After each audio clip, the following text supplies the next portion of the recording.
The value of acceleration due to gravity is, देखो बच्चे बहुत इंपॉर्टेंट है, इसको सोल्व कैसे करना है। एक्चुअल में क्या होता है, जो हमारे अर्थ का सरफेस होता है ना, यानी कि जो हमारे अर्थ का स्ट्रक्चर है दैट इज ऑब्लेट स्फीयर, है ना। तो यहाँ पर ना क्या होता है, हमारे पास ना इक्वेटर पे क्या होता है, रेडियस ज्यादा होता है बच्चे, ठीक है। इक्वेटर का जो रेडियस होता है वो ज्यादा होता है, और अगर हम पोल्स की बात करें, पोल्स पे जो रेडियस होता है वो कम होता है। अब अगर हम बात करें ग्रेविटेशन की, दैट इज सॉरी ग्रेविटी की, that is acceleration due to gravity, इसका फॉर्मूला रहता है Gm/r²।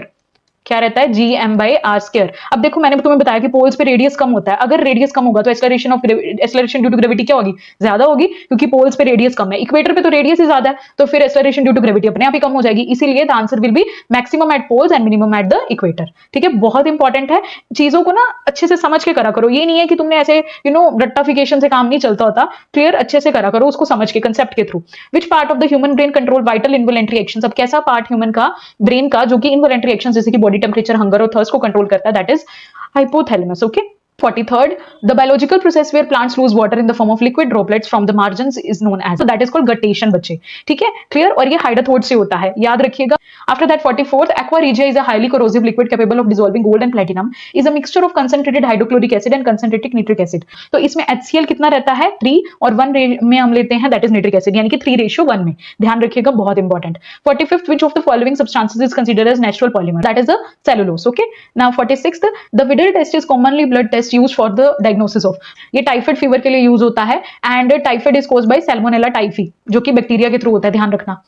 47th, a uniform wire of resistance R is stretched until its length is doubled and its new resistance is, बड़ा ही अच्छा question है ये बच्चे, resistance के रिलेटेड क्वेश्चन आ जाते होते हैं। तो सबसे पहले क्वेश्चन में क्या कह रहे हैं वो ध्यान से समझो।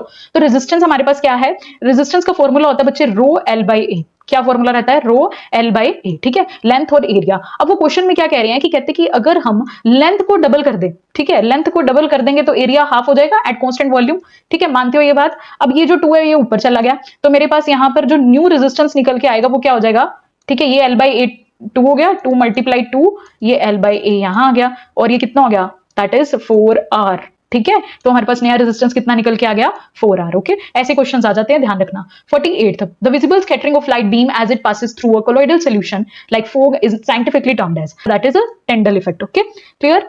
49th, which hormone is primarily responsible for regulating the level of calcium and phosphate in human bloodstream, that is a parathyroid hormone, C option। Now the last question, बड़े अच्छे क्वेश्चंस थे इस वीडियो के अंदर, है ना, तो इसको अच्छे से करना इंपॉर्टेंट भी बहुत है। The gradually accumulation of non biodegradable toxic substances like DDT, ठीक है, in the food chain resulting in the higher concentration with the apex predators is known as. अब क्या होता है बच्चे, जैसे कि DDT जो कि हमारे फर्टिलाइजर्स और पेस्टिसाइड्स होते हैं ना, कई बार वो फूड चेन में क्या होता है, एक्यूमुलेट होने लग जाते हैं। दिस इज द रीजन कि DDT को बैन कर दिया गया था, ठीक है। इसके करके क्या हो रहा था, इसमें टॉक्सिक सब्सटेंसेस थे जो